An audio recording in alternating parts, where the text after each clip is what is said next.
Dominus vobiscum.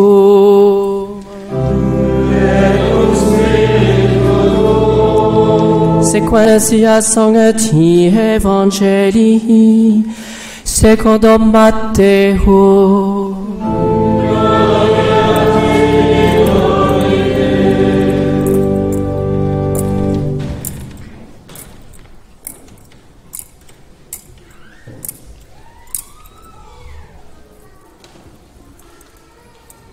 En ce temps-là, Jésus était monté dans une barque, passa sur l'autre rive, il vint dans sa ville, et voici qu'on lui apporte un paralytique étendu sur un lit.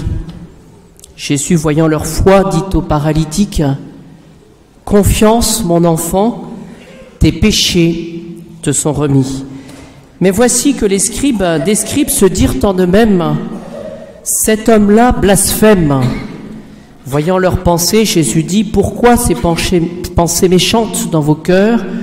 Quel est le plus facile, de dire tes péchés te sont remis ou de dire lève-toi et marche ?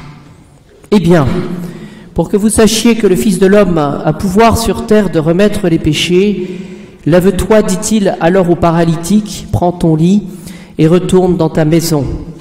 L'homme se leva et retourna dans sa maison. En voyant cela, les foules furent prises de crainte et elles glorifièrent Dieu qui a donné un tel pouvoir aux hommes.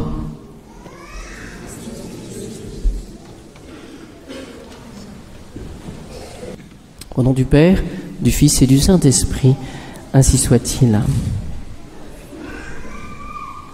Bien, chers amis, l'objet de cette prédication ce matin, c'est finalement de prendre cette résolution de prier, et plus spécialement les 10 minutes d'oraison chaque jour.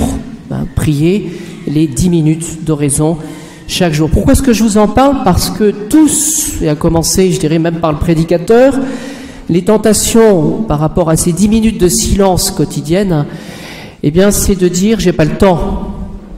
Ça, c'est la première tentation. La deuxième tentation, c'est de dire, finalement, je suis d'accord, mais je la fais plus tard. Voilà. Puis on se retrouve le soir, on n'a toujours pas fait son oraison, et ça marche pas. Hein, c'est pas possible, ça.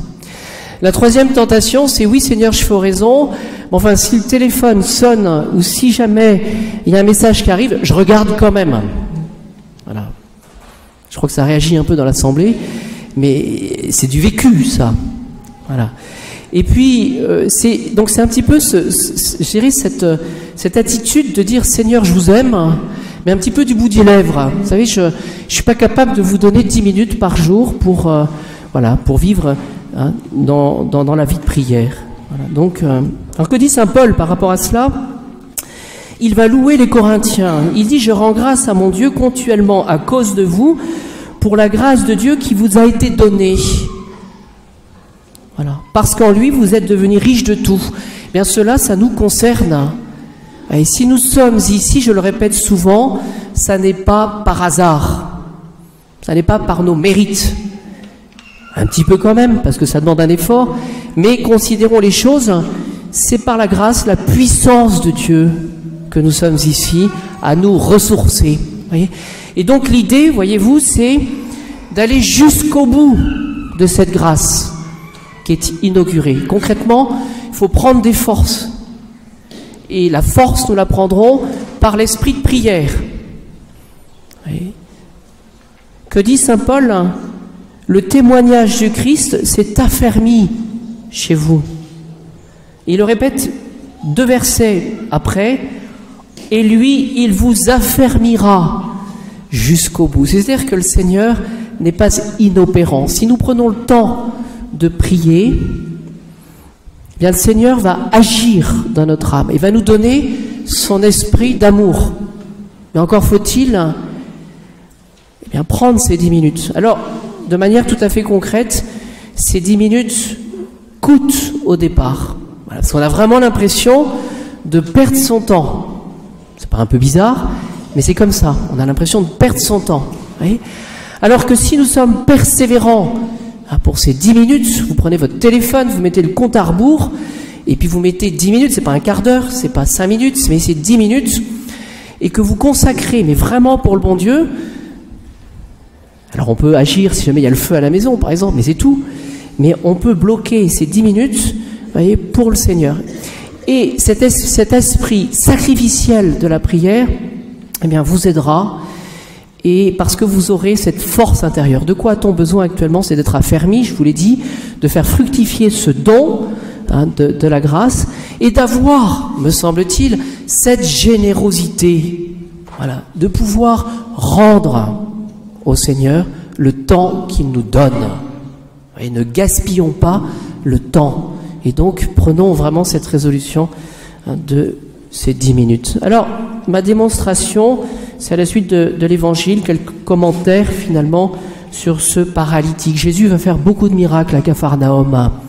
Et ce que disent les pères de l'Église, c'est qu'avant de faire ce miracle, Jésus, il prend la barque avec ses disciples, il aurait pu marcher sur l'eau et manifester sa puissance, ça n'est pas le cas.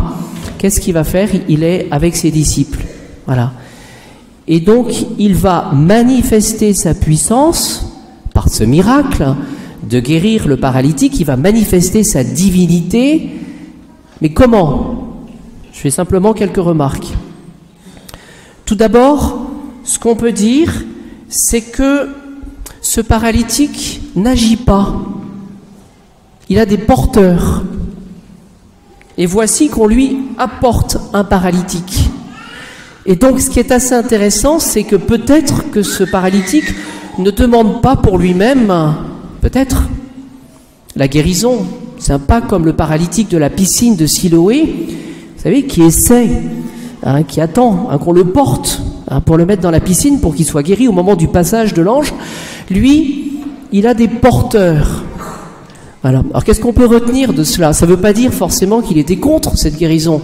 N'empêche que ce n'est pas lui qui la demande, on le porte à Jésus. Eh bien, je crois qu'on peut demander au Seigneur cette grâce d'accepter d'être portés nous-mêmes. Et comment est-ce que nous pouvons être portés? Eh bien, en étant moins susceptibles lorsque des personnes nous donnent des conseils. On a du mal, ça. On est porté. Alors, c'est telle circonstance de la vie, telle circonstance qui fait que finalement, on sera devant Jésus. Voilà, ça c'est la première considération. Ensuite, on pourrait se dire, mais Jésus pourrait dire à ce paralytique, lève-toi et marche. Mais il ne dit pas ça tout de suite. Qu'est-ce qu'il dit? Confiance, mon enfant, tes péchés te sont remis. On pourrait se dire que le paralytique va trouver ça peut-être un peu fort en disant, bon d'accord pour mes péchés, mais j'aurais préféré quand même marcher. Mais ce que nous voyons, c'est que Jésus voit d'abord le bien de l'âme. Oui, donc il y a une hiérarchie. Et le péché représente, la paralysie représente le péché que nous avons. Et donc finalement, il y a une première urgence que nous avons, c'est de lutter contre tout ce qui nous détourne de Jésus, c'est-à-dire le péché. Autre considération, c'est que, alors que Jésus va guérir cet homme au niveau de son âme, et ensuite va le faire au niveau de son corps, il y a des scribes, c'est-à-dire les ennemis de Jésus, qui vont parler en eux-mêmes, et va dire cet homme-là blasphème, parce que pardonner des péchés, c'est le propre de Dieu. Et les scribes, eux, pensent que cet homme qui est Jésus n'est pas Dieu. Alors ce qui est intéressant de retenir, me semble-t-il, aujourd'hui, c'est de dire que finalement Jésus va lire dans l'âme de ces hommes. Et ce que nous pouvons considérer, c'est que notre cœur, notre âme, c'est le sanctuaire du bon Dieu.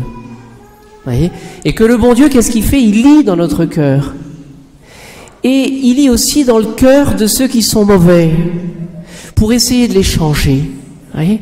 Donc de notre côté, essayons, je dirais, d'avoir une grande confiance en Dieu. S'il permet l'action de la providence, des rencontres qui nous plaisent ou qui ne nous plaisent pas, c'est certainement que le Seigneur lit dans notre âme et nous donne ce dont nous avons besoin pour grandir. Et donc à nous d'avoir un grand esprit de foi et d'être détaché. Voilà ce qu'on peut dire sur ce miracle.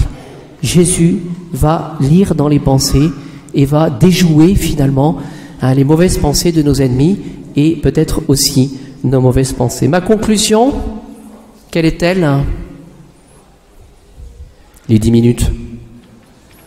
Soyons convaincus de cette chose, parce que pour être affermis de ce don de Dieu, demandons au Seigneur qu'il nous donne finalement, parce que c'est ça qui nous manque, suffisamment d'esprit de foi.